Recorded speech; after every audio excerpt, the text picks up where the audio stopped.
Good morning అండి. Last క్లాస్లో సహాయ నిరాకరణ ఉద్యమం గురించి చర్చించుకున్నామండి. గాంధీ గారు తీసుకున్న నిర్ణయాలు ఏంటి, బహిష్కరణ ఉద్యమం ఏంటి.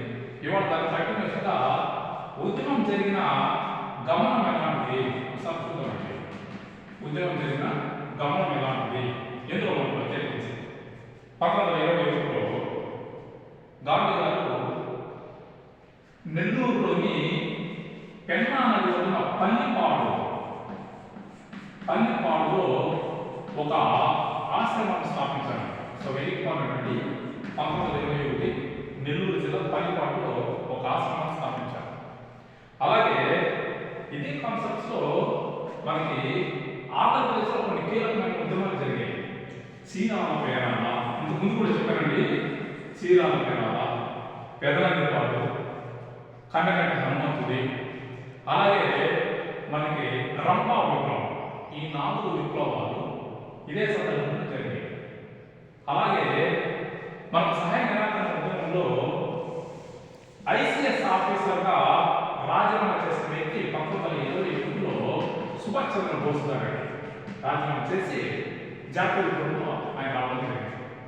అలాగే ఈ సందర్భంలోనే ఆలీ బ్రదర్స్ అరెస్ట్ అయ్యారు. ఈ సందర్భంలో వాళ్ళని అరెస్ట్ చేయబడ్డారు. గాంధీ కూడా అరెస్ట్ చేయాలనుకున్నారు. కాకపోతే బ్రిటిష్ ప్రభుత్వం విరమించుకుంది. తేజ్ బహదూర్ సభ్యుడు నిర్ణయం ప్రకారం వైస్రాయ్ కార్యక్రమ సభ్యుడు బ్రిటిష్ ప్రభుత్వం విరమించుకుంది ఆంధ్రప్రదేశ్.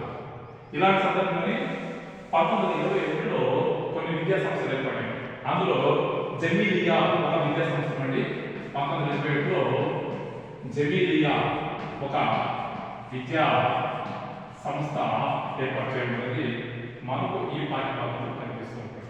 గాంధీ గారి ఈ సందర్భంలో గాంధీ గారు స్వరాజ్య ఉద్యమాన్ని సందర్శించి కొన్ని స్టేట్మెంట్స్ ఇచ్చారు. ఏంటంటే మరొక జన్మ ఉంటే నేను అస్పృశ్యంగా జన్మిస్తాను. ఒక స్టేట్మెంట్ అంటే గాంధీ గారి ఇచ్చిన స్టేట్మెంట్ బాగుంటానండి. మరొక జన్మ ఉంటే నేను అస్పృశ్యంగా జన్మిస్తాను అని. అలాగే అన్నాంతరాన్ని త్యజించడానికంటే నేను స్వరాజ్యాన్ని త్యజిస్తాను అనే ఒక స్టేట్మెంట్ని మనకి ఇక్కడ ఇవ్వడం జరుగుతుంది. సో ఎందుకంటే అప్పటికి ఆ పరిస్థితులు అలా ఉండడం వల్ల మనకి ఈ కాన్సెప్ట్ అనేది ఇక్కడ కనిపిస్తుంది. సో ఇదండి సహాయ నిరాకరణ ఉద్యమం జరిగిన ఒక చిన్న సంఘటన. నెక్స్ట్ మనకు వెరీ ఇంపార్టెంట్ కాన్సెప్ట్ ఈ పాఠ్యభాగంలో కనిపిస్తున్న కాన్సెప్ట్ ఏంటంటే చౌరీ చౌరా సంఘటన ఎలా జరిగింది, దాని ఎఫెక్ట్స్ ఏమి కనిపిస్తున్నాయి అనేది మనం ఒకసారి పాఠ్యభాగంలో చూద్దామండి. అలాగే ఇవి కాకుండా బెంగాల్లో ఉద్యమాలు జరిగాయి, కలకత్తాలో ఉద్యమాలు జరిగాయి, సహాయ నిరాకరణ కార్యక్రమాన్ని, అలాగే మద్రాసు ఉద్యమాలు జరిగాయి. అలాగే ఈ సందర్భంలోనే వేల్స్ కూడా భారత పర్యటన వస్తే ఆ పర్యటన భారతీయులు అడ్డుకోవడం అనేది మనకు ఒక కీలకమైన ఘటనగా మనకి ఈ కాన్సెప్ట్లో కనిపిస్తుంది. ఈ కాన్సెప్ట్స్ అన్నీ మనకి సహాయ నిరాకరణ ఉద్యమాన్ని కనిపిస్తుంది. కాకపోతే ఈ ఉద్యమ సందర్భంగా గాంధీ గారు అనుకున్నట్టు మనకు 1921లో స్వరాజ్యం సాధించలేకపోయారు. కాబట్టి ఇమ్మీడియట్ గాంధీ గారు ఏమనుకున్నారంటే శాసన ఉల్లంఘన ఉద్యమాన్ని ప్రారంభించాలి అని అనుకున్నారు. ఆ అనుకున్న సందర్భంలోనే మనకు శాసన ఉల్లంఘన ఉద్యమం అనేది మనకు రావడం కనిపిస్తుంది. అది అప్పుడే ఏంటంటే మనం ఒకసారి చూద్దాం. కాకపోతే సహాయ నిరాకరణ ఉద్యమంలో కీలకమైన ఘటన ఏంటంటే చౌరీ చౌరా సంఘటన. దాని యొక్క ప్రధాన ఉద్దేశం ఏంటి, అప్పుడు ఎవరు పాల్గొన్నారు, దాంట్లో నష్టమైన విద్యార్థులు ఎంతమంది, సో భారతీయ ప్రజలు ఎంతమంది, దాని కాన్సెప్ట్ ఏంటి అన్నది నెక్స్ట్ వీడియోలో నేను ముందుకు వస్తాను. వీడియో చూస్తున్నామండి, ఒకసారి కంటెంట్ నచ్చితే లైక్ చేయండి, షేర్ చేయండి, సబ్స్క్రైబ్ చేయండి. ఏదైనా మిస్టేక్స్ ఉంటే నాకు కామెంట్ రూపంలో తెలియజేయండి. నేను మరింత ఉత్సాహంగా మీ ముందుకు వస్తాను. Thank you.